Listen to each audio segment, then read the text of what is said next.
উদ্দিন, আপনার সময় 7 মিনিট। ধন্যবাদ আপনাকে। আলহামদুলিল্লাহ, মাননীয় স্পিকার, আপনাকে ধন্যবাদ।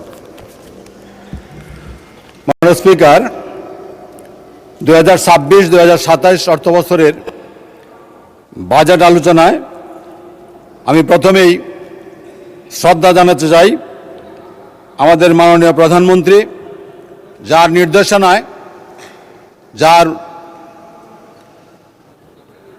প্রত্যক্ষ তত্ত্বাবধানে এই বাজেট প্রস্তুত করা হয়েছে এবং আমি ধন্যবাদ জানাতে চাই আমাদের মাননীয় অর্থমন্ত্রীকে।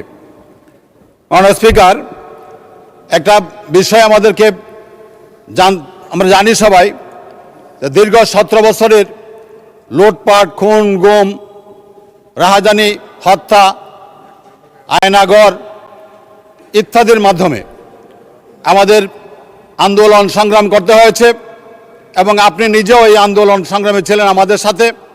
এই আন্দোলন সংগ্রামের মাধ্যমে পরবর্তীতে জুলাই আগস্টের বিপ্লবের মাধ্যমে ফ্যাসিস্টের পতনের মাধ্যমে সরকার গঠিত হয়েছে এবং এই বিধ্বস্ত অর্থনীতি, বিধ্বস্ত দেশ, বিধ্বস্ত প্রশাসন সব মিলিয়ে এই বিধ্বস্ত ধ্বংসস্তূপের উপর দাঁড়িয়ে আমাদের মাননীয় প্রধানমন্ত্রী এই বাজেট প্রস্তুত করার জন্য আমাদের অর্থমন্ত্রীকে নির্দেশ দিয়েছেন। মাননীয় স্পিকার, এই বাজেটে আমরা দেখেছি, আমি গ্রামে থাকি, গ্রামের মানুষের সাথে আমার সদা সম্পর্ক আছে। আমরা যখন ছোট ছিলাম আমরা দেখেছি যে 1979 সাল থেকে সমস্ত বাজেটের প্রতিক্রিয়া আমি দেখেছি। বাজেট ঘোষিত হলেই দেশে আন্দোলন হতো, সংগ্রাম হতো, এমনকি হরতাল পর্যন্ত হয়েছে বাজেটের বিরুদ্ধে বা বাজেট বরাদ্দ নিয়ে। এইবার আমি দেখেছি আমার এলাকা কটিয়াদি, পাখনদিয়াতে এই বাজেটকে স্বাগত জানিয়ে আনন্দ মিছিল হয়েছে, কারণ এইবার কোনো দ্রব্যের মূল্য বাড়ে নাই। এইবার সকল 60টি কৃষি পণ্য থেকে কর প্রত্যাহার করা হয়েছে। আমাদের শিক্ষা ব্যবস্থার জন্য সবচেয়ে বেশি বরাদ্দ রাখা হয়েছে। আমাদের স্বাস্থ্য ব্যবস্থার জন্য সবচেয়ে বেশি দ্বিতীয় বরাদ্দ রাখা হয়েছে এবং সামাজিক নিরাপত্তার জন্য অনেক বরাদ্দ রাখা হয়েছে। যেখানে খেতাবপ্রাপ্ত মুক্তিযোদ্ধা, যেখানে আমাদের জুলাই যোদ্ধারা এবং ভাতা বৃদ্ধি করা হয়েছে, আমাদের সেই বিধবা, বয়স্ক, পঙ্গু তাদের জন্য ভাতার আওতা বাড়ানো হয়েছে এবং ভাতাও বৃদ্ধি করা হয়েছে। আজকে যাদের জন্য বাজেট তাদের মধ্যে আনন্দ আছে, তাদের মধ্যে কোনো প্রতিক্রিয়া নাই। আমরা যখন শুনি, যখন বলা হয় যে এটা লুটপাটের বাজেট, তখন আমরা বড় কষ্ট পাই, কারণ লুটপাট কোথা থেকে পাইলেন ওনারা? আজকে এই বিএনপি সরকারের প্রথম বাজেট, এরপরে আরো 4টা বাজেট ইনশাল্লাহ এই সংসদে পেশ করা হবে।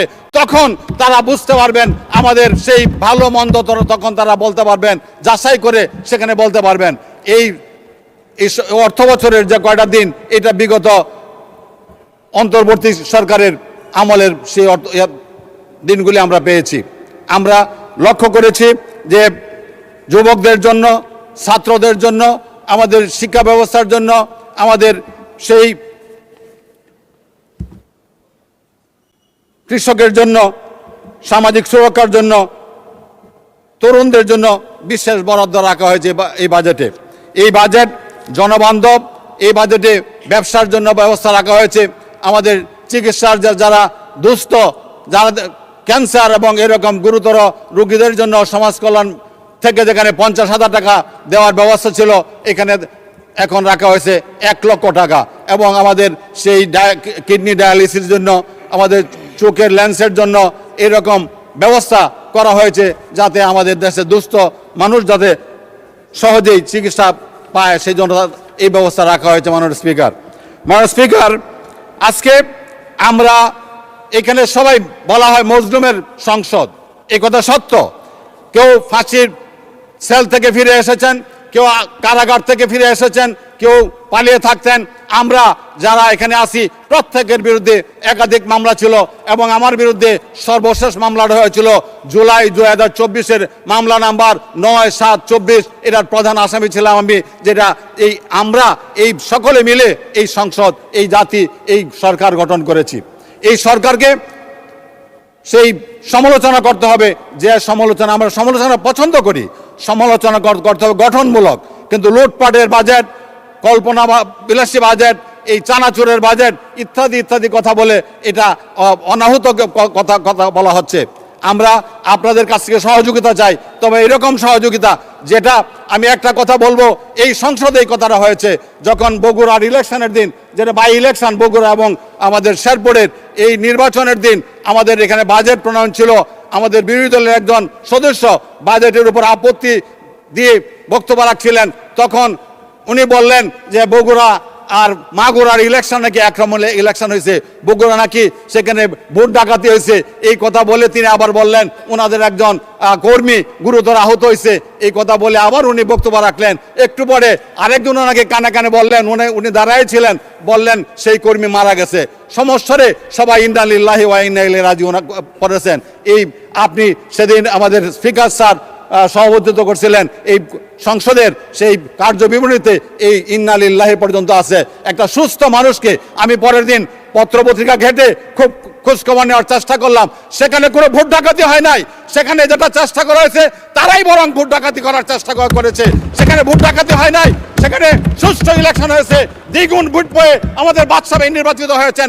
তারপরেও একটা মানুষের মৃত্যুর খবর এই মহান পার্লামেন্টে দেওয়া হলো, যেটা এরপরে আর কোনো বক্তব্য দিয়ে এটাকে তারা সংশোধনের চেষ্টা করা হলো না, এটা এক্সপঞ্জ হলো না। মাননীয় স্পিকার, আপনার জ্ঞাতার্থে জানাচ্ছি। মাননীয় স্পিকার,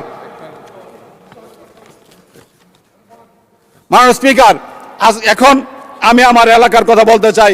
আমার সেই কঠিয়াদি এবং পাখনদিয়া দুইটি উপজেলা, 18টি ইউনিয়ন। মাননীয় সদস্য,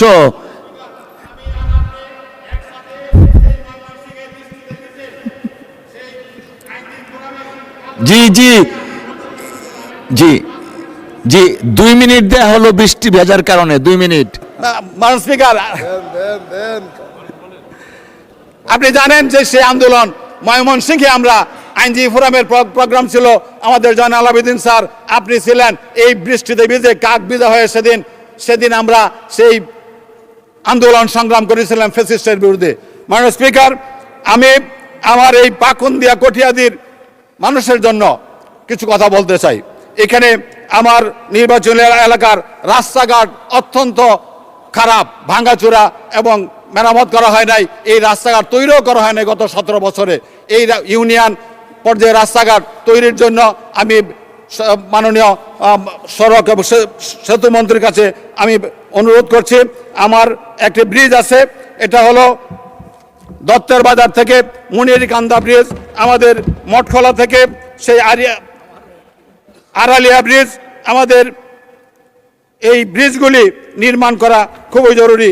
যে বৈরাগীর চর থেকে মনতলা জীবননাথ সাহার ব্রিজ, নওগাঁ থেকে সিমোহা ব্রিজ, আরিয়ারধর ব্রিজ, দক্ষিণ চরপুকা থেকে উটনির বাজার ব্রিজ, এইগুলি রামপুর থেকে কাজির চর ব্রিজ, এই ব্রিজগুলি খুবই জরুরি। এবং আমার এলাকায় একটা সুগার মিল ছিল, কালিয়াচাবড়া সুগার মিল। এটা ফ্যাসিস্টের আমলে 2015 সালে এটা নামমাত্র দামে সেই নিটুল গ্রুপের কাছে বিক্রি করে দিয়েছে। বিক্রি দলিলের শর্ত আছে, এখানে কলকারখানা স্থাপন করতে হবে, এই মিলের জায়গা বিক্রি করা যাবে না। অথচ এই নিটুল গ্রুপ এখানের জায়গা বিক্রি করছে, এখানে কোনো কলকারখানা স্থাপন করছে না। এই কলকারখানা স্থাপন করলে আমার এলাকা সহ আমার পার্শ্ববর্তী এলাকার হাজার হাজার যুবকরা এখানে কর্ম করে খেতে পারবে। আমি আমাদের বাণিজ্য মন্ত্রীর কাছে আমি বিনয়ের সাথে অনুরোধ করব যেন সেখানে এই ব্রিজটাকে এই এটাকে চালু করা হয়। এবং আমার অসংখ্য ধন্যবাদ। মাননীয় সদস্য আলোচনায় অংশগ্রহণ করবেন দিনাজপুর 1 আসন থেকে।